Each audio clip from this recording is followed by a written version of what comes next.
for impact.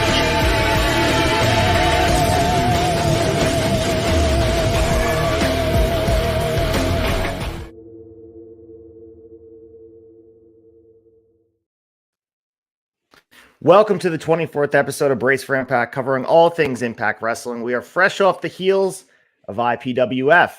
As always, live from No South Studios, I'm the Ace of Tavern, ACefieldretro, and joined on this Thursday evening with that mullet.mania man, Colton Jesse. What's up, dude?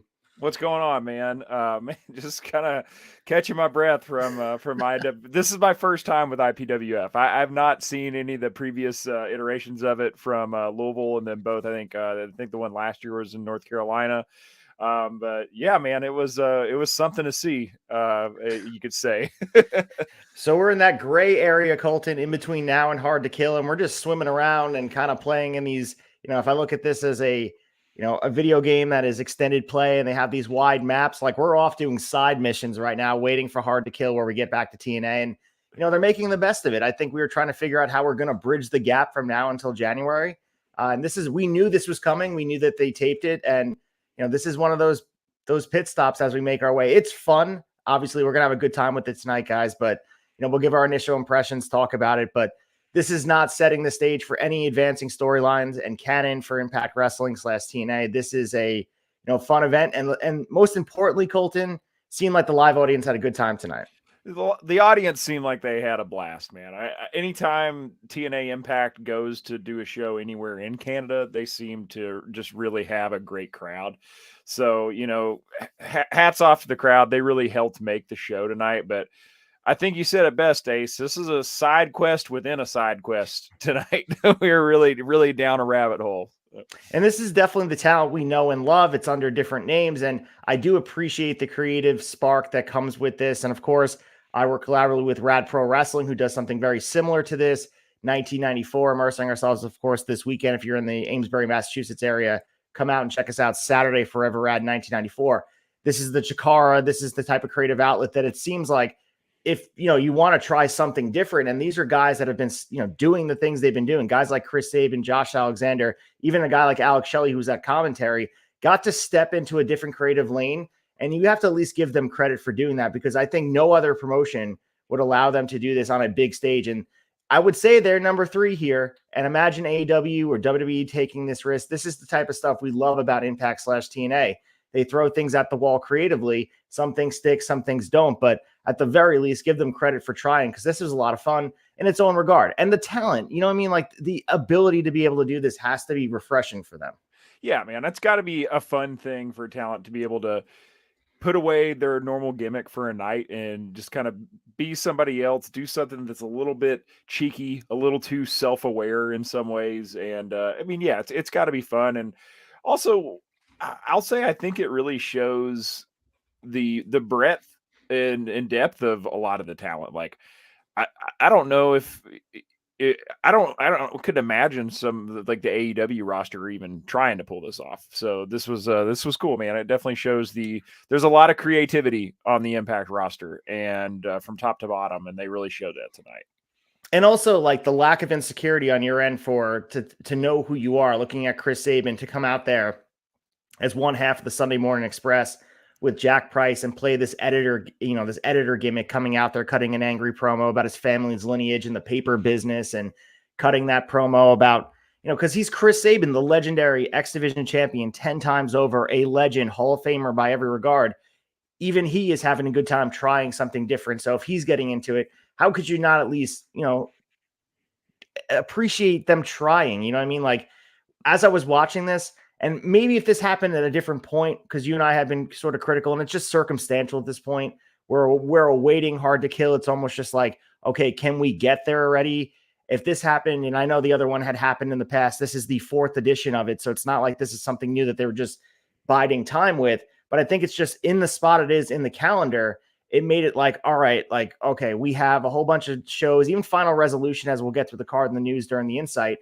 There's a lot of pieces of the card. It's like, we're just biding time, waiting for the bigger event, Hard to Kill. And it seems like nothing's going to change. We're frozen in time for, at this point, Colton, like 4 months. And that's a long period of time. That's a quarter of the year. Yeah, man. It's when you say it, hearing it said like that, 4 months, man, that kind of blows my mind. It doesn't really feel like it's been that long, but you're right, it has. That's kind of wild to think about. I mean, I think at least with this IPWF show, like I feel like it breaks it up a little bit just because it's something completely different. It's just totally unrelated. We're not just running, at least, even though this, I'm sure a lot of people weren't crazy about this show tonight. We were talking before we got on air about, with the torch and Figure 4 Online we're saying about this show. I'm sure that a lot of people, you could bury this if you wanted to, but at least it's not just another highlight reel show. At least It's not just another compilation of stuff that's gone out throughout the year. So like, it's something completely different. It's a nod and an ode to the history and the art form that is professional wrestling. And I can appreciate them doing it. I'm glad it only happens once a year, but I don't regret watching it. Yeah, and if you read the YouTube chat, which I do, we live in because we subscribe to the premium YouTube channel. That's how we watch Impact on AXS. I don't have access on TV. The chat is very positive. People are enjoying themselves, are having a good time in the community there. But if you go through social media, and of course, the toxicity that happens throughout social media usually skews a little bit more negative. But a lot of the commentary, and I'll pivot to you and ask you what you think of this, is do you think this was a lack of, the opportunity they had at their hands, the application of, they were the buzz of the wrestling world. I mean, prior to the CM Punk news that dropped, and then the Edge news that happened, at the last pay-per-view that happened with AEW, the news before that, through this news cycle, and I know it moves really fast, TNA wrestling was at the tip of everybody's tongue. They were talking about it. The logo was going everywhere. They seemed like they had a lot of momentum in their direction. And like we said before, they were frozen. I know it's easier said than done for those people to say, I would have capitalized in this way. I would have kept things going and kept the ball rolling this way. And it's easier to sit on your couch and say, this is how I would have done it. But do you think there's a missed opportunity on their end for TNA/Impact as they approach January? Are they at a stalled moment where maybe they're going to be in not the best shape going into January? Or do you think they're unaffected? I think they're pretty largely unaffected, man. And the only reason I feel that way is because they were so upfront about it not being until next year when they made the announcement. So, I mean, maybe it almost, in some ways, I guess you could argue that the announcement of the name change might have been a little bit premature, but Bound for Glory is the biggest show of the year. So, I mean, when else are you going to make it? So I think because the expectation was set that, hey, TNA is coming back, but we are absolutely not coming back until 2024. That communicated to me that it is going to be business as usual for the rest of the year. I've anticipated, I didn't know what it was going to look like, but I anticipated somewhat of a lull period. So, I mean, I think they're really going to bring it as soon as the turn of the year comes and the rebrand happens. I think that's probably where most of their energy is going right now, is into developing those stories and shooting the angles and getting everything ready for this rebrand and this relaunch with, all the different investments that they've made into the production value. Like, I think that it's going to pay off. And I honestly, as much as for fans like us and for, us doing this show and covering this week to week, how, the last 4 weeks and what the next, 3 to 4 are going to look like, feel like a little bit of a chore to trudge through in some ways. I feel like that's going to make us appreciate what we get from TNA even more when we finally get it, kind of like almost like an absence makes the heart grow fonder situation. Yeah. And I think you nailed it right there where you were talking about, we are in the midst of it. We are living it week to week. And with wrestling fans, we know how much you could put on your plate on a weekly basis, where a lot of fans that heard that news, the news cycle moves so fast. We talked about Adam Copeland going to AEW, Ric Flair. We talk about CM Punk and all that stuff happened. Maybe people don't realize that Impact is not capitalizing the momentum because they've moved to the back of the line. So when they do crop up to the top of the list again, when they come back with Hard to Kill, that's going to have the buzz. That's going to have the energy. That's going to be the movement that people get behind. So I think you're right. And I think, since we're so close to it, a lot of people that do enjoy Impact/TNA might have pulled out for a second, and then they're going to come back in a couple months. It's just that we're so close to it that it's hard for us to see the forest for the trees, as cliche as that might be. But you said absence makes the heart grow fonder, and they need to recalibrate. I would hate for them to go into this and go with the rebrand just to rush it, not to have, a lapse in programming per se. I wouldn't want them to go and say, let's rush this TNA rebrand and let's be in after Thanksgiving. We're going to go full TNA.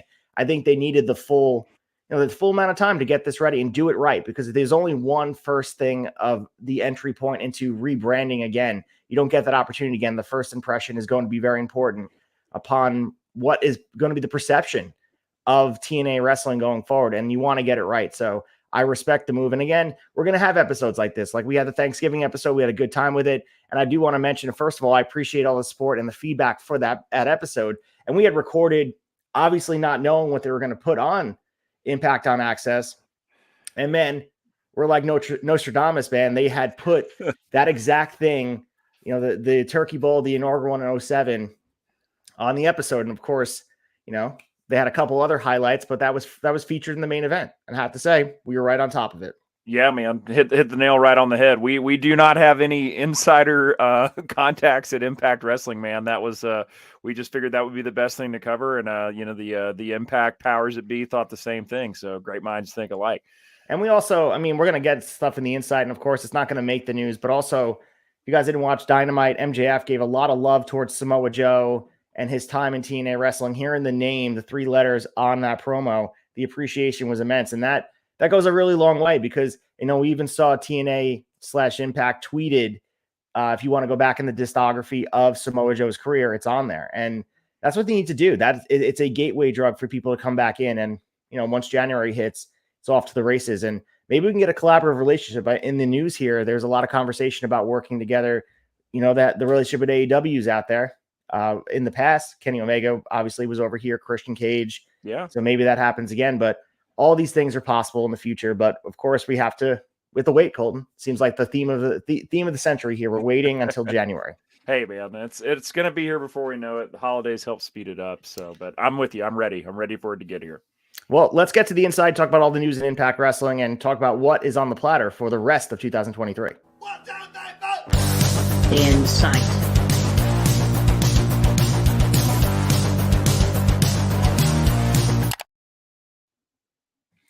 All right, here we are with the Insight, dropping all the news in Impact Wrestling, and we have a lot of stuff to talk about with Final Resolution. Before we get to the news, let's give a shout out to Tyson in the chat.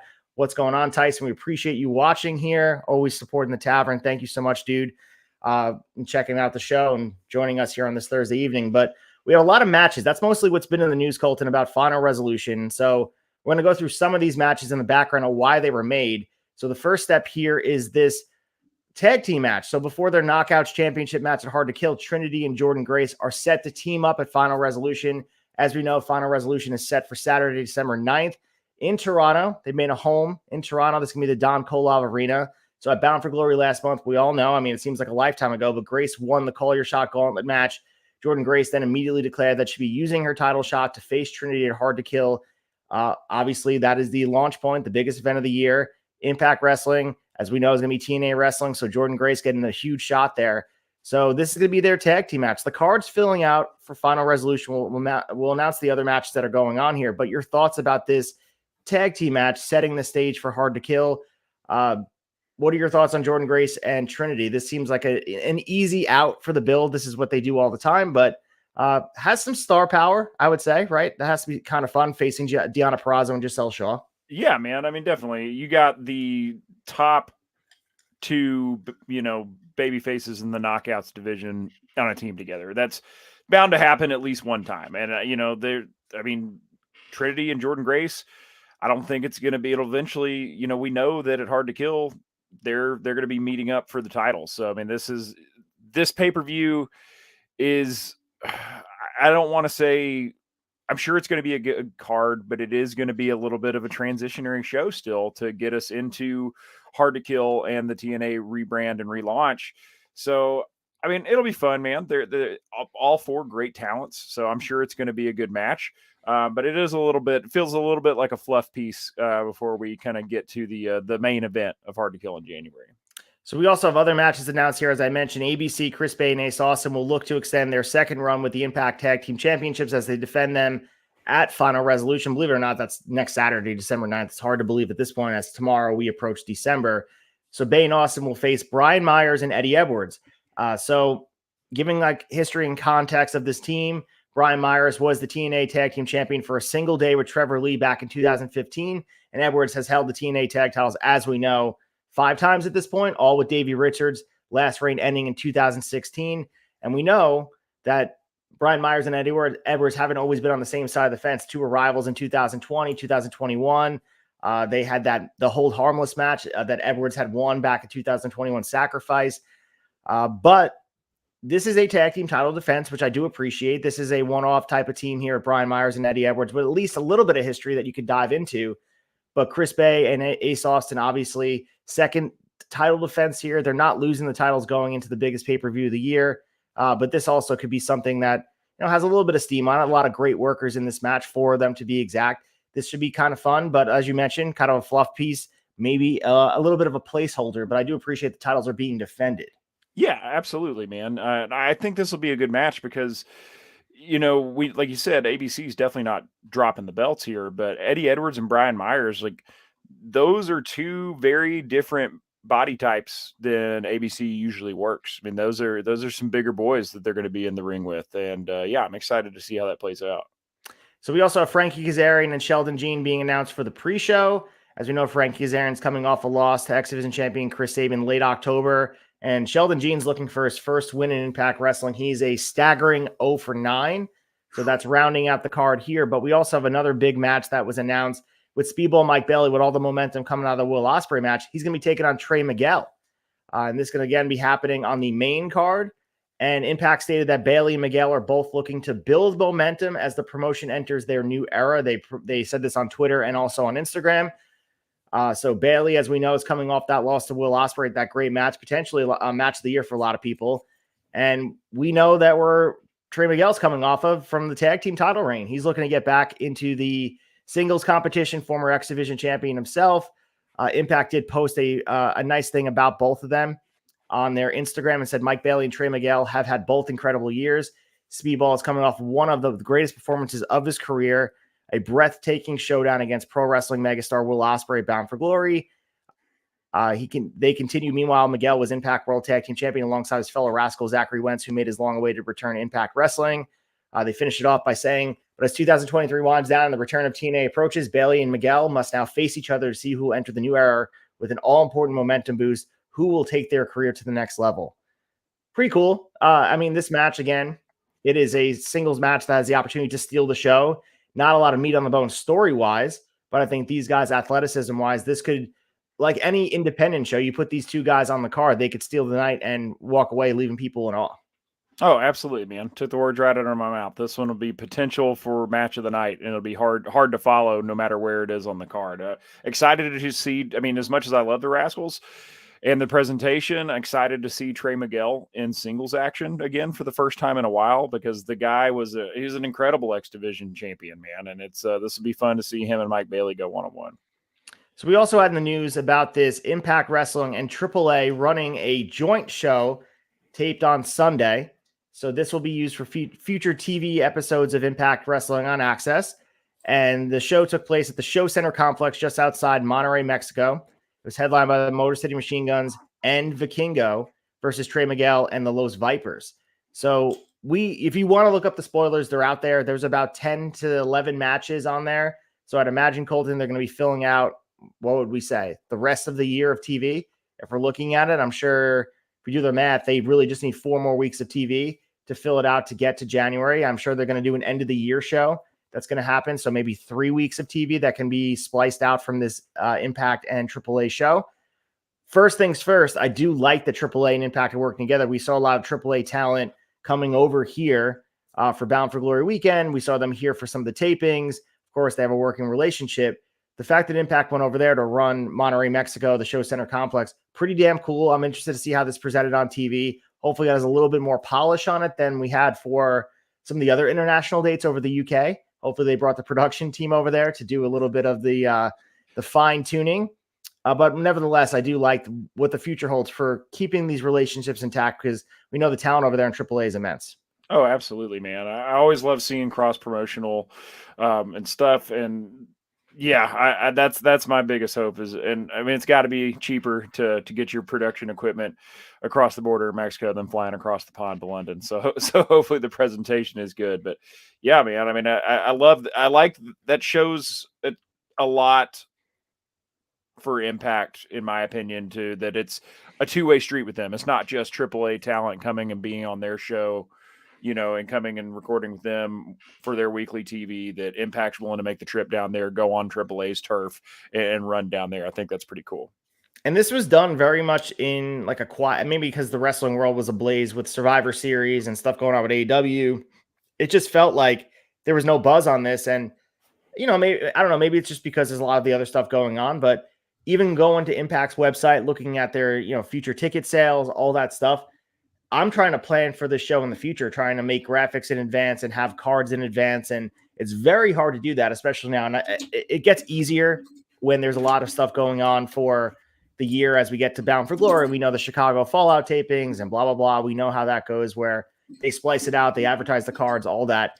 But shows like this, you and I were talking before we went on air. They left it kind of vague as to what next week looks like. Are we going to get this AAA Impact Wrestling Monterrey, Mexico show?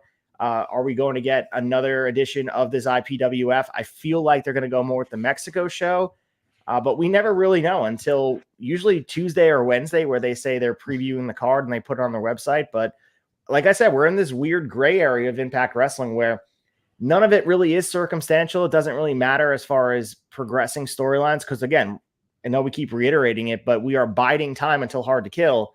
But for planning a show that we do weekly, I would really like to know in advance. I have a graphic made for this Monterrey, Mexico show because I knew that Vikingo was teaming with Motor City Machine Guns, which is going to be a badass match. The fact that they're teaming together, I mean, goddamn, what else could you ask for? But, better advertising on my end, social media wise, because even like just like saying this is going to happen gets people excited. I don't understand why they're so quiet about it. Yeah, I'm not sure either, man, especially when they already know. It could be just as simple as the fact that their energy is being placed elsewhere, getting ready for the relaunch. I don't know. But yeah, as much as I like a good mystery, we also like to promote our show. So it'd be nice to know what we're getting ready for.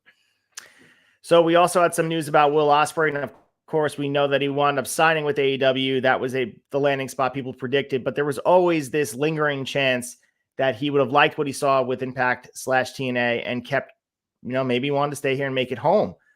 So he reportedly had a big offer on the table from Impact Wrestling. So according to PW Insider, they reported that Impact Wrestling was, quote, very much in the running to land Ospreay, with Impact making what sources close to the situation described as a, quote, fantastic, massive offer to sign him. One Impact source told PW Insider that it was a 7-figure level offer.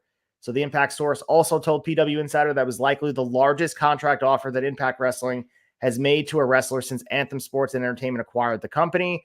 And then the quote furthering that said, the same source noted that when Ospreay worked with the recent Chicago weekend events, he seemed to be having such a great time. Several talents assumed he was coming in full-time next year, especially when he cut a promo about wanting to compete in a TNA ring.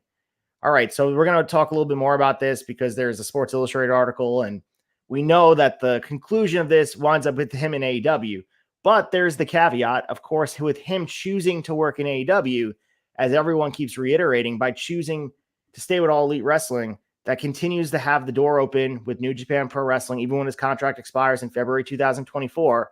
And even though he had said he wants to compete in TNA ring, I would put a lot of money in the middle of the table saying he will compete in the middle of a TNA ring, just a matter of time and a matter of making it work.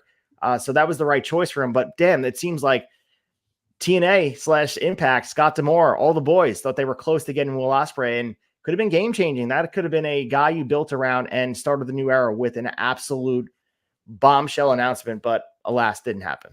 Yeah, close but no cigar. Man, that's the fact that Anthem Sports and Entertainment have 7 figures to throw at him is pretty mind-blowing to me. That's awesome, and I think that's really cool that they came to play like that. I think it's a guarantee that Ospreay will be in a TNA ring in 2024. There's no way that had to play into his decision more than anything, is the fact that he'll still have the freedom to go work other places. And for as much love as he has for that promotion, yeah, I think it's a guarantee he's going to be there, and at least once a year, probably going forward, man. So, and as much as it would have been cool to have Ospreay in TNA, and it, would have been one of the biggest signings, if not the biggest signing in the company's history, as far as star power goes at this point. But they also don't need him. They do so well with what they have. They've got an incredible roster. I've got full confidence in the future of this promotion and this product, even without Ospreay. So I'm still excited to see what comes. Absolutely. And I think the other thing that outside of Will Ospreay that people need to talk about is the fact that signing big talent for 7-figure contracts, multi-year deals is an option, because we know that other talent will become free agents eventually. And now we know that TNA, once they get to the level that they want to get with this rebrand, they are a viable contender to sign anybody. And I think what makes them attractive is the same thing that makes AEW, New Japan Pro Wrestling attractive anywhere but WWE, is the creative control to work all these different places, be able to call, work these indie shows, watching Jon Moxley work the Josh Barnett Bloodsport shows on WrestleMania weekend, show up at, other independent shows, be able to work the GCWs of the world. Will Ospreay, as we know, he kind of gets the best of both worlds. Impact doesn't get him full time, but he will be able to work there. I guarantee it. Because we saw the comments that Tony Khan made about Will Ospreay with New Japan Pro Wrestling. He said even when his contract expires in 2024, it's pretty much an open door policy for him to go back as long as it makes sense. Obviously, AEW takes precedent over all the responsibilities that come in the way. If he's involved in a main program, he's involved in a world championship picture, he can't forego that to go to New Japan Pro Wrestling to go say do the G1. But I think within reason, similar to Impact, if TNA happens to be doing a big show next year, he wants to work Bound for Glory again because he wants to work Speedball Mike Bailey again. Who's to say that can't happen? And I think obviously TNA doesn't have to fit the bill for it, but I think they may also benefit from the fact that he chose to go to All Elite Wrestling, not go to WWE, where he'd be locked up, clamped up, and that's where he's going to be without any other option. He's going to be there, which has its own benefits for sure. Biggest stage of the world, WrestleMania, all the good stuff. But the creativity and the allowance to go elsewhere, like Will Ospreay, we're still going to get the best of him. And I think that's awesome because, as Chad likes to say here in the Turnbuckle Tavern, no buffing out the edges. Will Ospreay still has a lot more to give.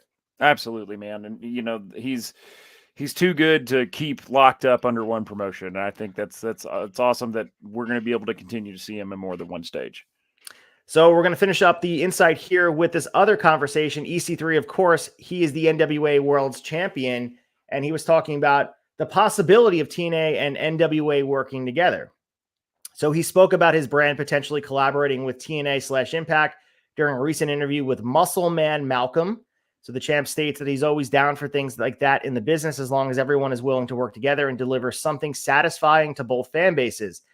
So this is the quote from EC3. He said, quote, "As long as I don't have to wrestle Moose again," I'm kidding. Moose is one of my good buddies, but he hits really, really hard. But I believe in collaborations in all forms of the business. I think it needs to be done in a way too. It's like your businesses that are theory competitive, that it has to work for both. How does that work? Sometimes you're going to miss out on potential things you really want to see. Like hypothetically, if I was champion versus champion, how does one company sacrifice their champion because that's making the other company look superior, and vice versa?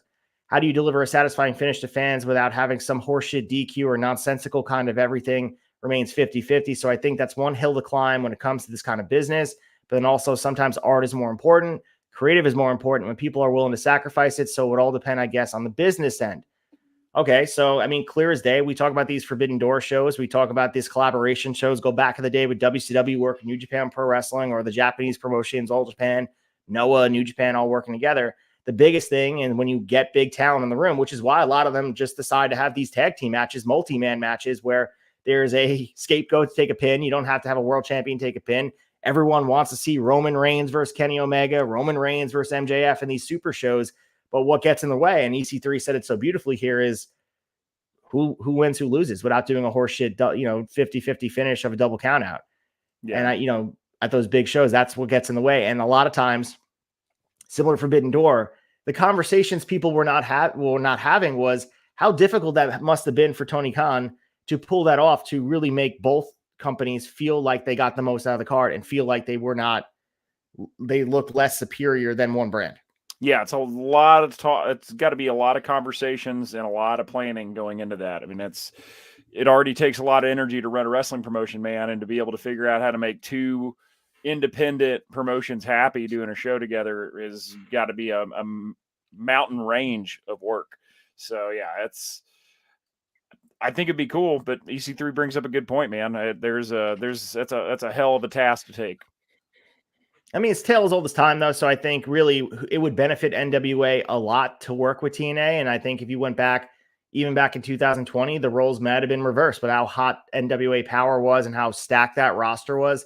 And I think, we know how progressive these minds are in wrestling. I think everybody sees that working collaboratively can benefit everybody and help the young talent. And we see a lot of this, we have, the like different tag teams working, different parts during the tag team tournament. We have Gates of Agony over there in Japan right now working where they were not being utilized on ROH or AEW. They're kind of just hanging around, and now they're over there doing their thing. And it's a good way to get talent that's underutilized over and get some reps. Because as we know, without getting reps, you get rusty.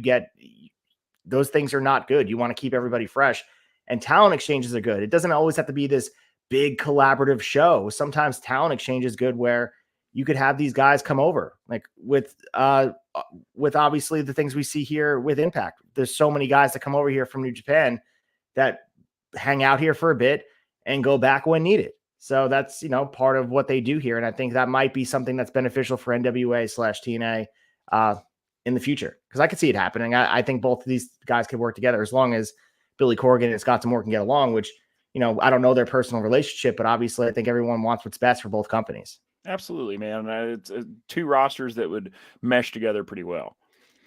All right, let's get to the blow by blow and talk about everything that happened in Impact Wrestling this week. Of course, as we mentioned, Impact Provincial Wrestling Federation, where current Impact stars perform as wrestling characters from the 80s. So we're going to sit here and break it down, talk about all the happenings here in the blow by blow. Let's have a good time with it, Colton. Let's get to the blow by blow.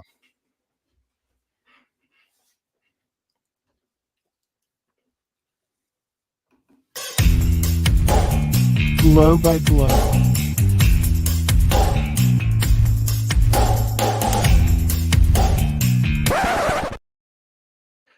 All right, Impact Wrestling presents November 30th, 2023, Toronto at the Don Kolov Arena. This, of course, aired on AXS TV.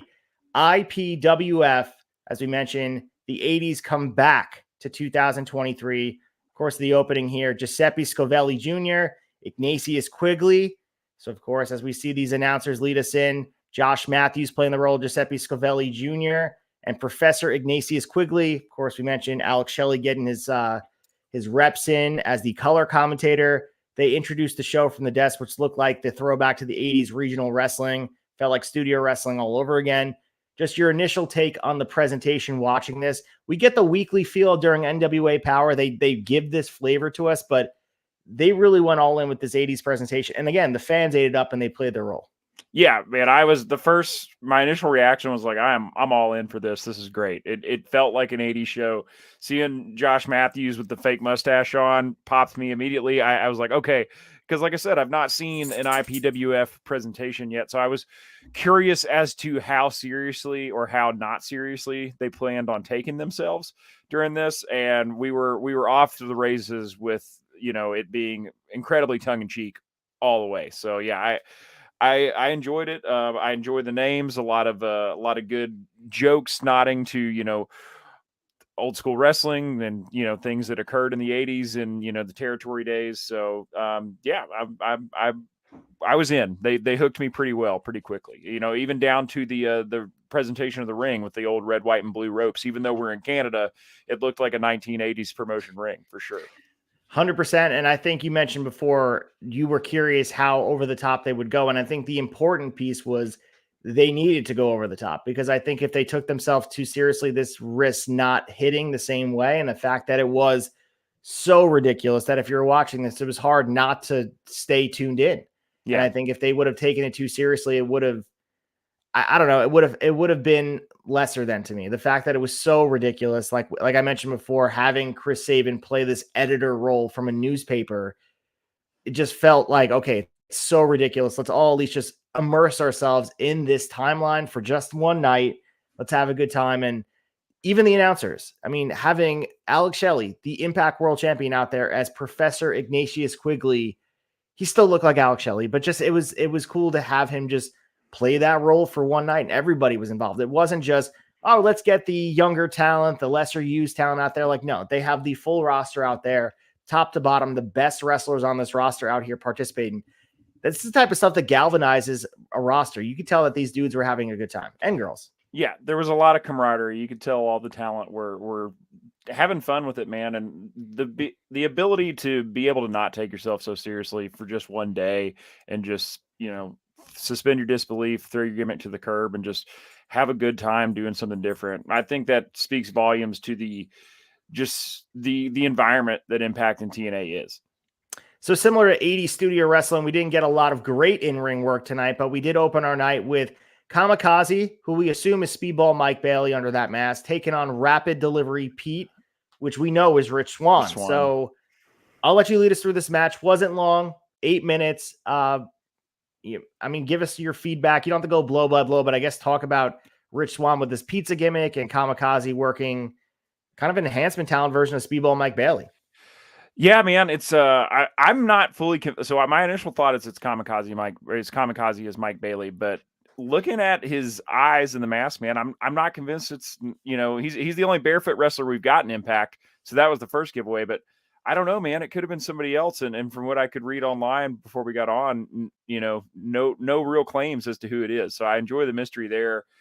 Rich Swann, Rapid Delivery Pete.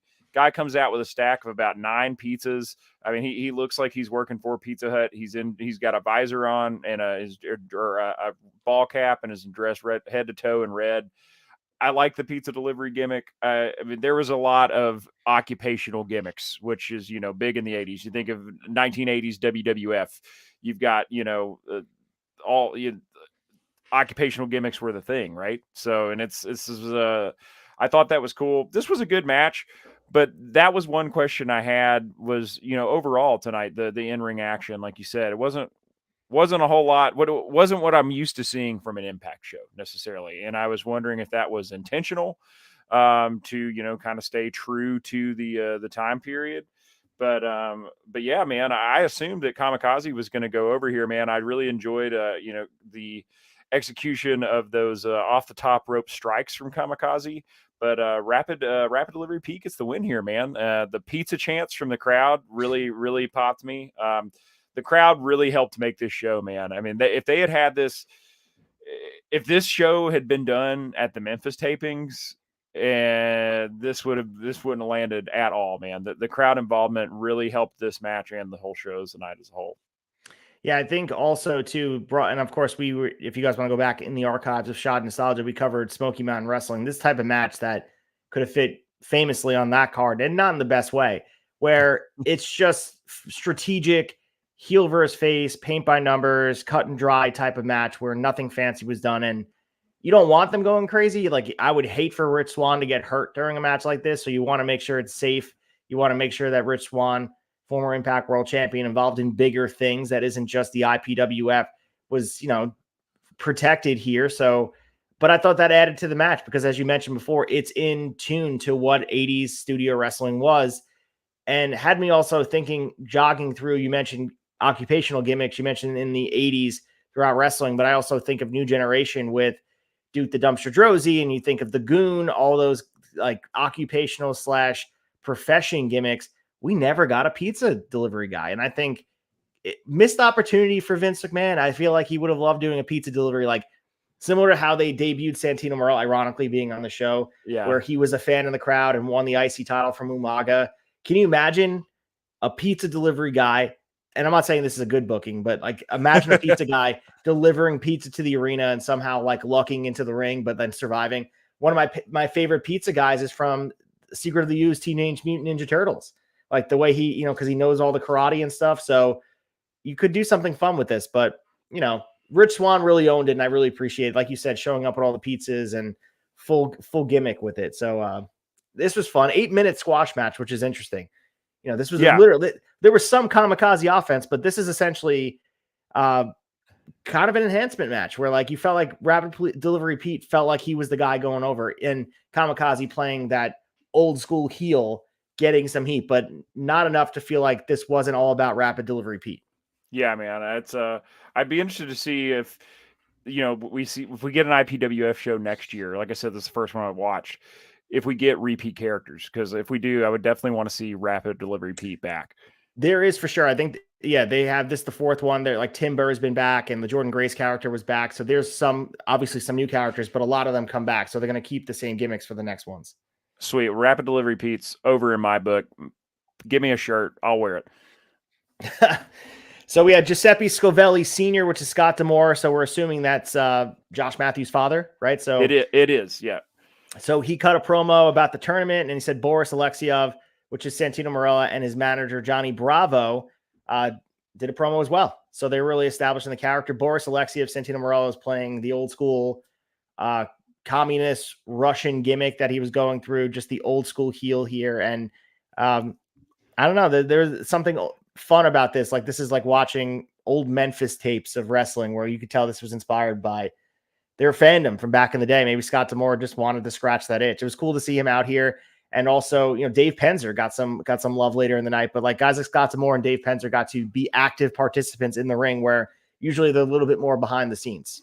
Yeah, Scott D'Amore's character here was one of my favorite parts of the show. It was absolutely perfect. Yeah, Giuseppe Scovelli Sr., I mean, head to toe in like a gold pleather jumpsuit. He's got his hair like sprayed, and his accent was just spot on, man. His energy was great. I mean, I don't know why I would expect anything less from Scott D'Amore, but getting to see him just like, throw everything to the wind and just have fun here was really cool. And I love. They went back and forth between calling Alpha Bravo or Johnny Bravo's character Colonel Corn and Comrade Corn. I saw it both ways tonight. But either way, I loved them too, man. I thought that this was very reminiscent of, Ivan Koloff. And then, even Santino even made reference to the Rocky IV promo. If he dies, he dies. So yeah, it was very self-aware, man, and not taking itself too seriously. So we had George the Iceman bringing out DJ Too Large, which we know is Moose. He led the crowd in waving their hands. Too Large is wearing a Puma sweatsuit, a giant gold chain, and he's wearing a championship belt, which we figured out was the International Commonwealth TV Championship. Moose gets on the mic. He talks about coming back and being fly. He told all challengers to step up, and we had the emergence of R.D. Evans, now known as the $361,000 man. He came out to challenge him. R.D. Evans' catchphrase was, "Everyone has a dollar amount." He offers Too Large $10,000 for his title. Too Large, this was hilarious with Moose cutting the rap here, said no. So the man said if he can't buy the belt, that he'd like to take it with the help of the Masked Brother. A masked wrestler attacked Too Large. Referees broke it up. Too Large challenged him to a match later. You were texting about who the Masked Brother was based on social media and based on just the way he's moving around, even the way he was talking. It's Frankie Kazarian. But first of all, Moose cutting a rap promo, wearing what he was wearing, and then also Frank Kazarian wearing a mask as this, like old school 80s heel. This was a lot of fun. These guys are having the time of their life. And then R.D. Evans, like, how random is the $361,000 man? Like, this was ridiculous in the best way possible. And then halfway through the interview, he changes it to the $369,000 man, and they bring up the graphic and change the 1 to the 9 live. I thought that was a really nice touch, man. Like, you could tell, especially the production guys, the guys in the truck are having a fucking ball during this show. Like, it's definitely a lot of fun for everybody. And I loved the Masked Brother in the silver and black Ribera jacket. I just thought that was absolutely great. One thing, Moose did not, or excuse me, DJ Too Large, keep kayfabe here. He did not stop moving at all during his interview with the Iceman. He just, if you didn't watch it, just go back and watch this segment alone. Like he is moving some part of his body the entire time that he's talking. Which led us into Neptune and his manager cut a promo and said they would challenge Frank the Butcher tonight. Frank and Giuseppe Sr. followed with a promo. So to kind of build this, Neptune is Shira. Yeah. And the manager that Dave Penzer's playing, his name is Walter Chestnut. And Frank the Butcher is Rhino. And as we know, Scott D'Amore is Frank Giuseppe Sr. As well. So there's a lot of different moving parts here. And of course, we'll get into the match, Frank the Butcher and Rhino, who looks like the most I mean, he looks like he could be a butcher. Like if you walked into a butcher shop and this dude was cutting meat behind the counter, like, would you question it? Look, he looks like a dude that would be working there, but I digress. But I just want to appreciate Dave Penzer for having the opportunity. Old school WCW ring announcer, voice of some childhood for some fans, getting out there to be a manager. Like this had to be a blast for him.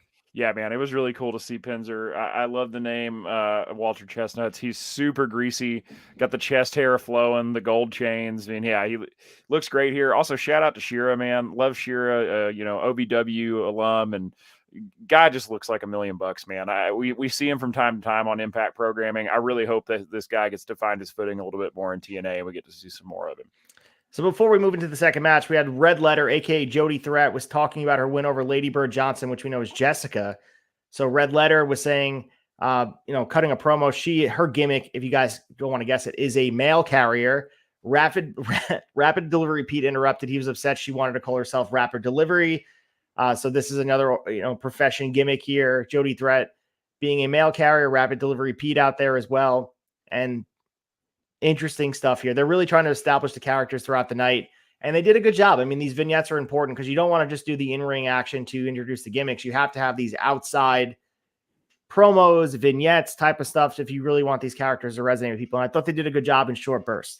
I did too, man. It was well executed when they first brought up this clip of Red Letter and I've already forgotten her opponent's name.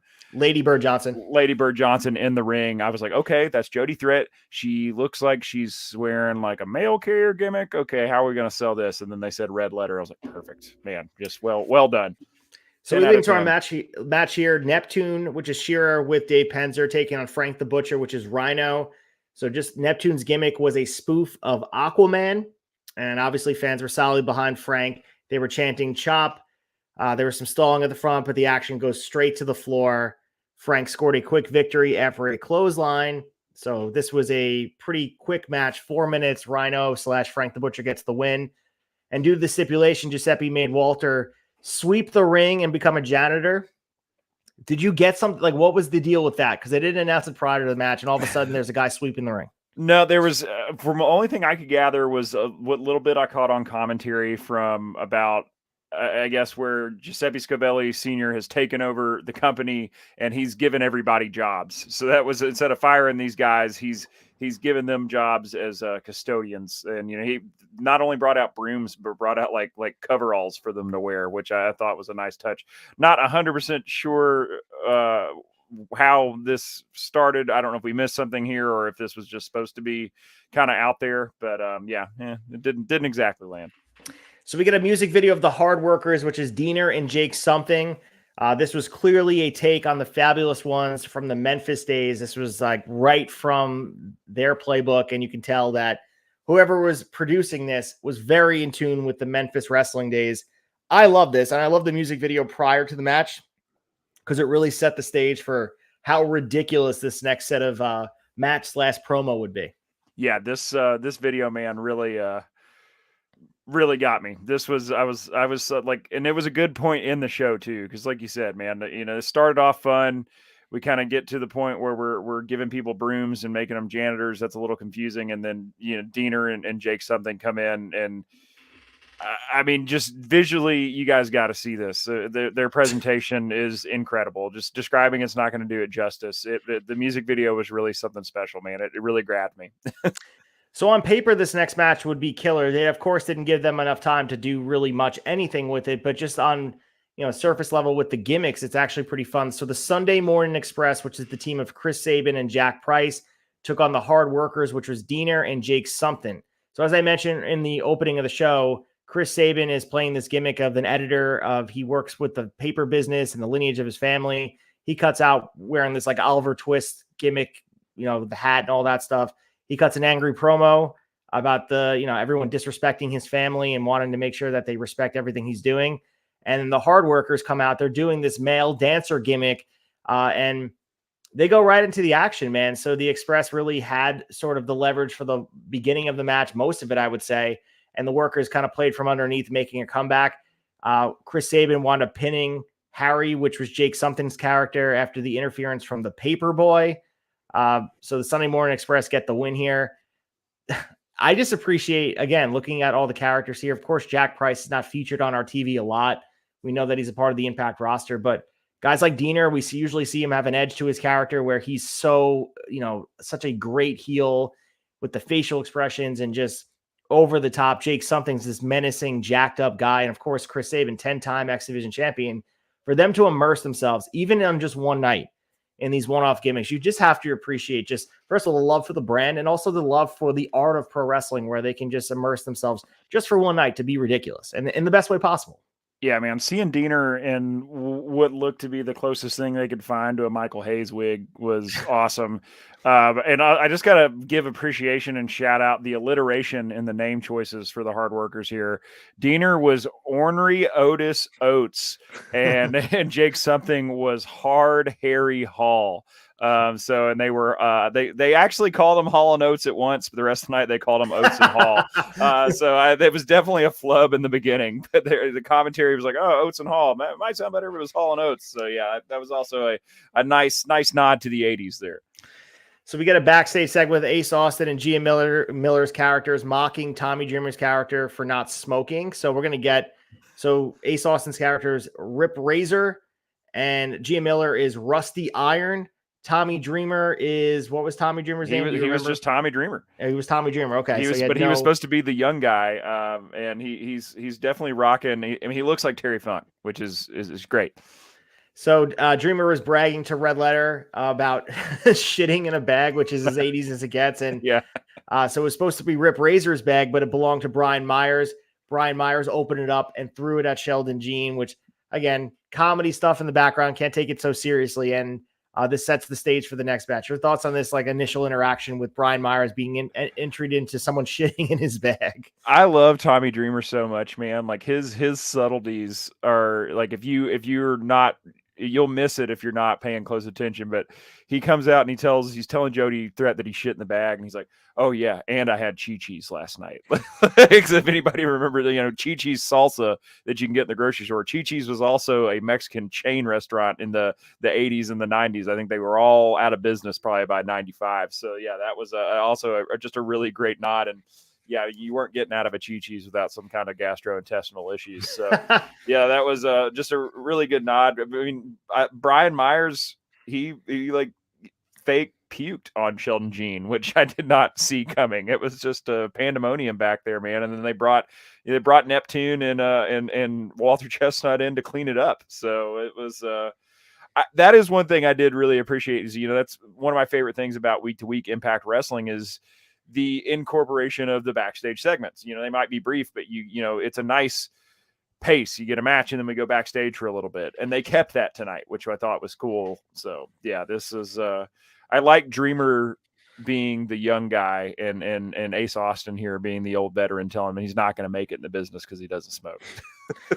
So this next match here went a little bit longer, and the interesting part was Gia Miller, our usual backstage segment interviewer, was involved in the action in some capacity. They definitely protected her. She wasn't involved too much.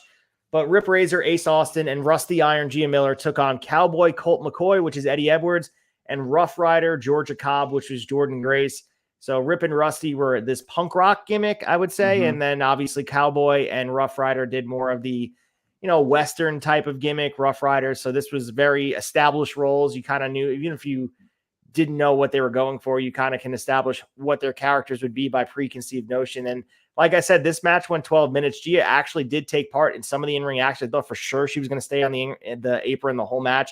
She did not. She wasn't asked to do too much, but what she did do, I have to say, was fine. I mean, I don't know how much training she has, but I have to say she didn't look like a fish out of water. I have to appreciate everyone around her making sure she was safe and looked like she belonged, which I appreciated. So I did a little reading, and it turns out I guess Gia is doing some wrestling on the indies these days under the name Glam, which is an abbreviation, or a not an abbreviation, but a what's the word I'm looking for? Either way, I'm not sure. So she's got some training. I think it is relatively new. It was really cool to see her. For a minute, I was like, "Oh, holy shit, that's Gia Miller, man!" I mean, she had a pretty revealing outfit on. Like you said, what little bit she got in looked good. Ace Austin had a cigarette in his mouth almost the entire match. I thought that was hilarious. It was in commentary. He was like really, really commenting on it quite a bit. He's like, oh, he's got another cigarette. I got to say, man, I like this look for Eddie Edwards. Like, I like this ring gear. I like the cowboy look for Eddie Edwards better than what we see him coming in on a weekly basis. I think he should keep it. So the finish saw Cobb making a comeback for her team. Rayzor pulled a knife on the referee. That's right, I said knife. And also, as you mentioned, Rayzor had a cigarette in his mouth for the whole match. Got thrown out by McCoy. Cobb wound up pinning Iron for the win. So match goes 12 minutes. Colt McCoy and Georgia Cobb got the win here. Colt McCoy, former NFL quarterback, by the way. So I think he was quarterback for Texas Volunteers, right? No, Texas Longhorns. Longhorns, Volunteers, Tennessee. My bad. College football is not my thing, obviously. Colt McCoy. Interesting they went with that name. Any other name you could have went with? Maybe he's a fan of the Longhorns, I guess. Yeah, could be, man. Yeah, I honestly, at this point in the match, like you said, this one went 12 minutes. This was the most anybody had gotten at this point in the evening, and I thought Eddie Edwards and Jordynne Grace did a great job teaming together, man. I for the most part, I thought at this point in the card, this was as far as in ring went, the best work of the night. Absolutely. And we get this promo from the Mass brother. He's wearing the Burr jacket you mentioned before, the steakhouse in Japan. You only get it if you're a brother. So they were really emphasizing that this dude's been world traveled, well respected. He claimed to be the only man to call out Bruiser Brody for cheating at cards. So this guy has been around the world, and this was a great promo from Frankie. And I think, again, just the range of a lot of these guys that are so, I mean, how long has Frankie been doing this at this point? The fact that he's able to step out of this comfort zone and just really rock whatever they give him just shows just the dynamic nature of all these guys and how professional they really are, that he knocked it out of the park on a one-off basis. Yeah, man, he nailed it. And he was chewing tobacco the entire time in this. I mean, I thought it was great. You could tell Frankie was really having fun with this. I don't think he needed a lot of direction. I think they told him what his name was going to be, or maybe he even came up with it and he just ran with it, man. This was a good promo. So they show a promo for the Dishonorable Discharge VHS tape for $39.99. And then they go to a clip from last week, quote unquote, last week, of Quincy Cosmo becoming the new number one contender, which I did appreciate that in some universe, somewhere out there, some alternate timeline, that there was sequential TV for IPWF and Quincy Cosmo won last week. So they showed this highlight acting like, I can't imagine how confused someone would be if they didn't know what was going on and you tuned into the show and like you had no idea that these guys were playing different characters for one night. The people had to be, man, the confusion must be so real for some people watching this. Oh yeah. If you don't know, if you weren't prepared for this, I mean, this is the definition of a fever dream. Yes. Like, I mean, especially, I mean, we'll get to the main event, but to me, the most jarring thing was Josh Alexander. Like Josh Alexander doing this gimmick, timber with the, chopping down trees, lumberjack gimmick was ridiculous. And maybe the moose gimmick was ridiculous too, but like the timber stuff had me most like, yeah, like you had a fever, you took cough medicine, you woke up in the middle of the night and this was on your TV. Yeah, it's not walking weapon, but walking lumber, man. I loved that. So our fifth match tonight was DJ Too Large, who's defending his International Commonwealth TV Championship against the Mass Brother. Of course, the $369,000 man was in his corner. As you mentioned, he gained another $8,000 over the course of a few hours. But go through this match for us. I mean, this, again, was a championship match for a championship that, doesn't exist. I guess it will be defended next IPWF show next year. But go through this and tell us a little bit about it. This one a little bit shorter than the last match, but they let these guys go a little bit longer than most of the other matches. Yeah, man, there was a lot going on with this one. Mass Brother, he had several weapons concealed in his gear. Like when he walked out to the ring, you could see that he had just a hammer hanging out of his boot, and half the hammer handle was hanging out of his boot. This was, it's Frankie Kazarian and Moose, man. So, these guys are going to do pretty well. A lot of shenanigans going on in this match. Referee goes down with a missed knee strike by Mass Brother. And at some point causing a clothesline from Too Large not to work. Mass Brother falls to the floor after an atomic drop. And then Chestnut and Neptune come out, cleaning the floor, distract the referee. And then another two masked men come in as henchmen. And but DJ takes him out. So it's against all odds, he's doing all that he can here. But Mass Brother ends up hitting DJ Too Large with a cell phone to get the win and to take his belt. So, didn't think we'd necessarily see a title change tonight, but we did.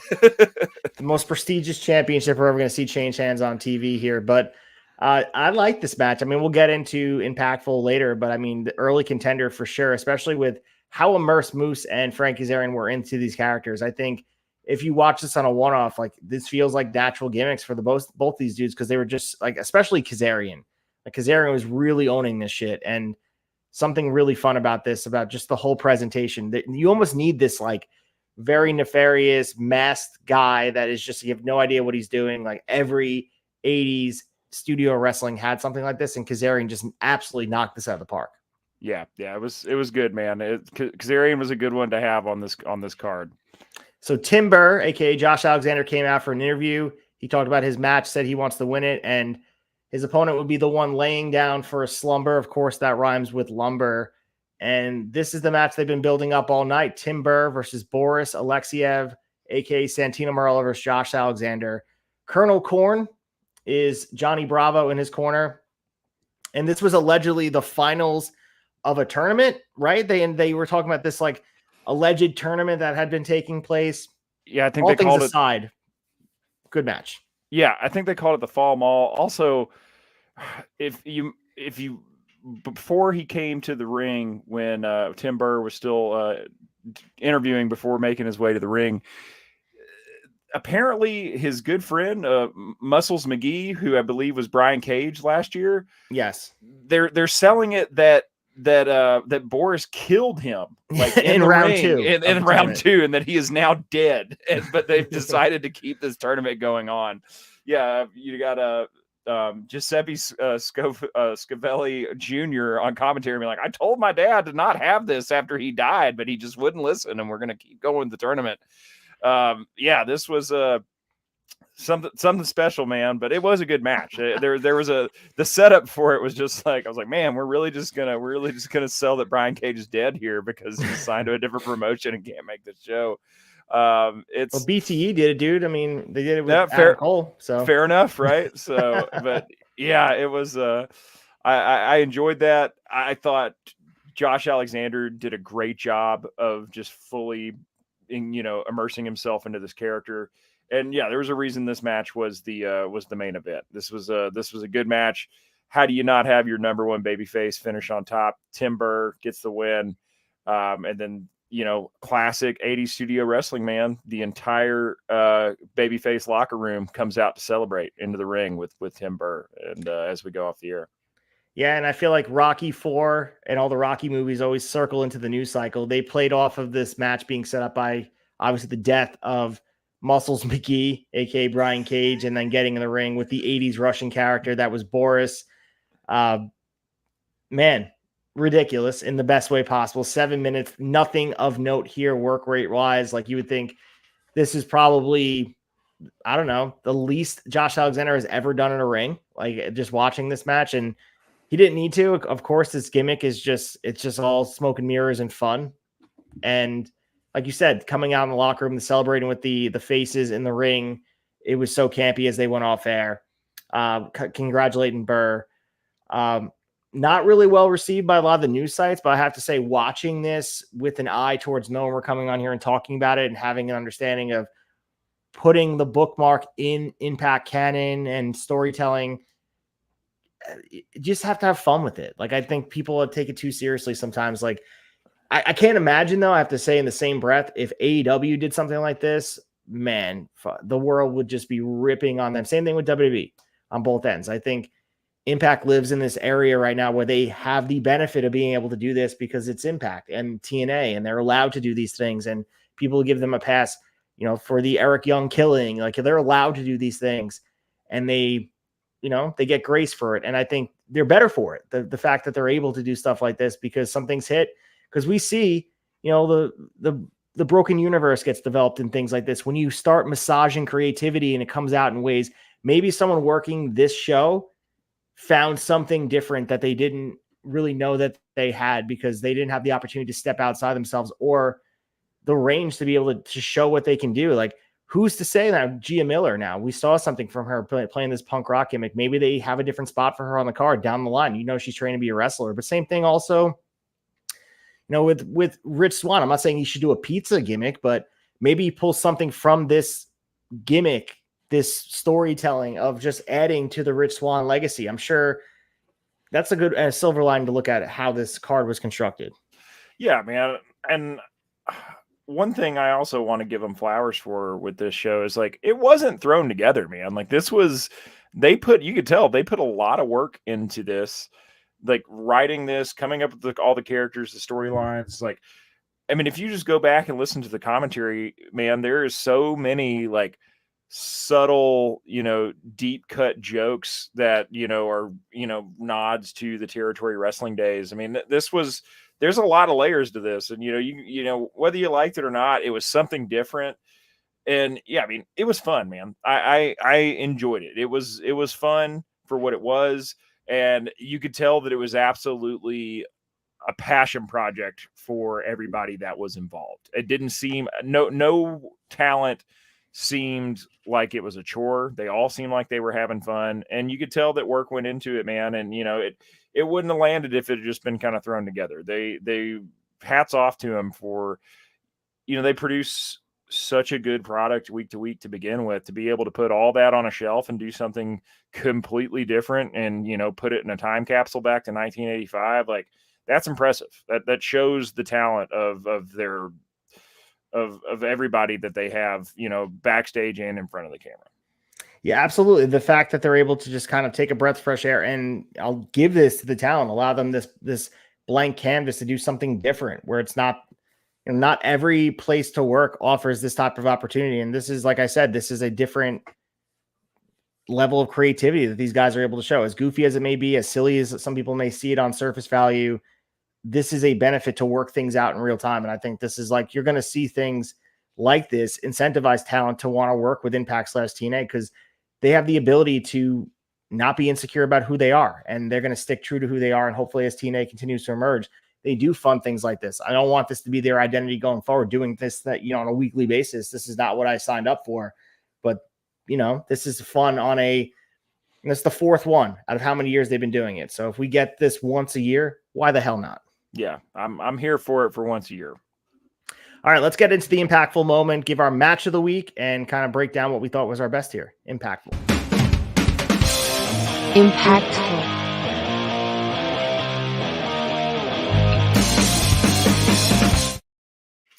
All right, here we are with the impactful. Colton, this is where we give our match of the week. What stood out the most to you during IPWF Throwback Throwdown 4? It's hard to pick a match just because, like we said, the work rate was not necessarily what we're used to. I think, you know, off work rate alone, if I've got to pick a match, I think I'm going to go with Rip Rayzor and Rusty Iron versus Cowboy Colt McCoy and Georgia Cobb. But if I'm picking just my straight up favorite part of the show, it's got to be the hard workers, man. It's got to be Ornery Oates and hard Harry Hall. Their presentation, man, just really made my night. Man, I love that as well. I'm going to go with this DJ Too Large versus the Masked Brother match for this alleged championship. I thought, again, like I said before, I was most impressed with Frankie's immersion into this masked character. And again, we talk about all these different outlets for these wrestlers. Like, I'm not saying do this character for Frankie Kazarian, but he showed a different side of himself. And I think we see a better side of him on the Impact roster than we saw in AEW, when he was sort of just doing, I know we saw the Elite Hunter for a bit, but he was part of SCU. He had a little bit more of a creative edge to him. He definitely has more range than they allow for. And, you know, for the level of time and the amount of experience he has in the wrestling world, I think in a lot of ways, as a veteran, he gets shoehorned on a roster. So I think this opened up my eyes to me. Like, he could do a lot more, especially in a creative fashion where maybe AEW missed an opportunity to do more with the Elite Hunter. Maybe Impact/TNA should do a little bit more with him going forward, as, you know, leaning into his veteran status and maybe give an opportunity to be a dastardly heel. I'm not saying put a mask on him or anything like that, but give him the opportunity to get in front of a microphone and kind of be a big bad. And that'd be kind of cool. I'll always take more Kazarian, man. And yeah, I think you make a good point there. I'd like to see him in a little bit more of a heel role. And I think there's definitely room for it going forward. I mean sky's the limit, man. We're rebranding, we're relaunching. You can do whatever you want at this point. I agree with you, man. Well, let's get to shock and awe. We're going to preview next week and really get ready for the weekend, get ready for December, and do some shilling here. Let's get to the shock and awe. Shock and awe.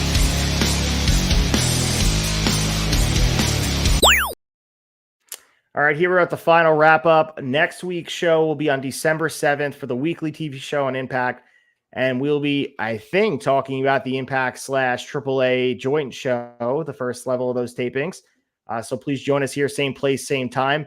Either way, we'll have content for you breaking down the news of Impact as we approach Hard to Kill, where we kick off the TNA rebrand. So no matter what, you guys can find us 10 p.m. here at the Turnbuckle Tavern Friday, obviously on audio drop. So we're going to be here no matter what. They may be punting their content, but we are not. We're going to make sure we give you guys all the hard-hitting conversation paired with Impact Wrestling because that's what we love doing. But Colt, let's get into some of the shilling. I'm not sure if you're on the debate. I heard that there was a great conversation with Hal Haney. Yeah, man. Debate this week are dropping Sunday on YouTube and then Monday on Apple and Spotify. I actually last minute got called in to fill in for Sneed. He was under the weather, so I had the privilege of being on with the one, the only Hal Haney. Have Hal Haney art on Instagram and Twitter. If you guys aren't following him, make sure that you do. The guy's an incredible artist. Not just wrestling prints. He does it all, man. He all kinds of Mortal Kombat, just all sorts of different pop culture eras and icons. But his wrestling work's awesome. Great dude. Big wrestling fan. He always brings the great topics, man. His first time on the debate, he brought the Mount Rushmore of mullets in wrestling, and this time he wanted everybody to bring their top 5 fat guy wrestlers. So that made for a great debate. It was actually a pretty spicy debate all around, man. The topics this week were we had some pretty hard splits between the 4 of us, and I actually got to drive the boat this week. I filled in for Sneed and kind of drove the ship for the first time on the debate. So I'm definitely no Sneed, but I did my best and had a good time with it. And it was fun to be in that first square for the first time. Absolutely, man. I can't wait to check it out. And as you said before, Hal Haney is always such a great guest in the debate. We're approaching episode 200 down the line. So you guys make sure you guys check it out Sunday night, dropping on Monday morning, your first listen of the week. But also make sure you guys check out the other shows on the Tavern here Friday. If you guys are listening to this Friday morning or you're listening to it right now Thursday evening, or just go back in the archives of Turnbuckle Tavern. Check out Shot Nostalgia as we approach the end of Saturday night's main event. We had our first guest on this season of Shot Nostalgia, season 5. We had Matt from Extra Cooler. We covered 3 events, most notably main event number 5. And we talked about some 1991, 1992 on the build to WrestleMania 8 and also the fallout to WrestleMania 8. All the Ric Flair, Hulk Hogan stuff, all the buildup of what happened to kind of stall what would have been the dream match of Ric Flair versus Hulk Hogan on the biggest stage of them all, what made them go to Hulk Hogan versus Sid Justice and decide to go with Macho Man out of retirement, taking on Ric Flair. Great conversations. It was great having Matt on there as always. Make sure you guys check out Wrestling Tonight. We drop it on Monday evening, 7 p.m. It was a very heated conversation, just like every wrestling podcast seems to be having about the CM Punk return at Survivor Series, about CM Punk. And I'm interested to see what the big topics are going into this week. Of course, we never really know, especially, we do know one of them usually is a big event that follows. We knew Survivor Series would be a big topic. We didn't know what we would be talking about. Sometimes it's just the result of the show. Some of those weeks, though, we have no idea what these news are. So please just hop in. It's just a crash course in everything going on in the wrestling world. We try to jam as much in as 2 hours as possible, so you guys are caught up on everything happening. So it was a great conversation, and thank you guys for supporting that show.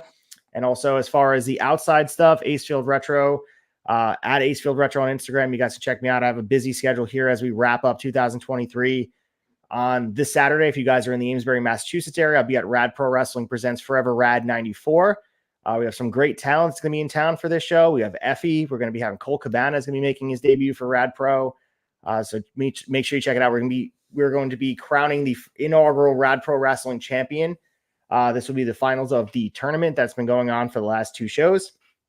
And then on December 9th, returning for Remarkable Wrestling in Port Jefferson, back to the hotel. So that's a Desmond Cole inspired show, some great matches, man. And then we're going to have, I believe, Remarkable Wrestling will be in Worcester for Restival December 28th for Youth of the Nation.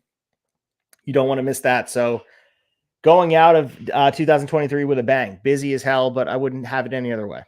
Hell yeah, man. That's pretty cool. You guys are going to have Effie and Cole Cabana at Rad Pro, man. Love Effie. You got to see him when he came through with GCW or beginning of this year. It's hard to believe we're already in December, but yeah, man, like Ace said, the turnbuckletavern.com. It's your one-stop shop for all wrestling content 7 days a week. And shout out to Rawdown as well, Fig Night, the flagship, Broken VCR. But we've got something for everybody, man. So please go like, subscribe, leave a 5-star review. That stuff goes a long way. Like I said, the turnbuckletavern.com for all of your needs. Come hang with us, guys. We appreciate all the support, Colton. As always, it's been a blast. We'll be back to you guys next week, same place, same time, 10 p.m., breaking down all the Impact Wrestling / TNA news. Until next week, guys, we'll talk to you after a while.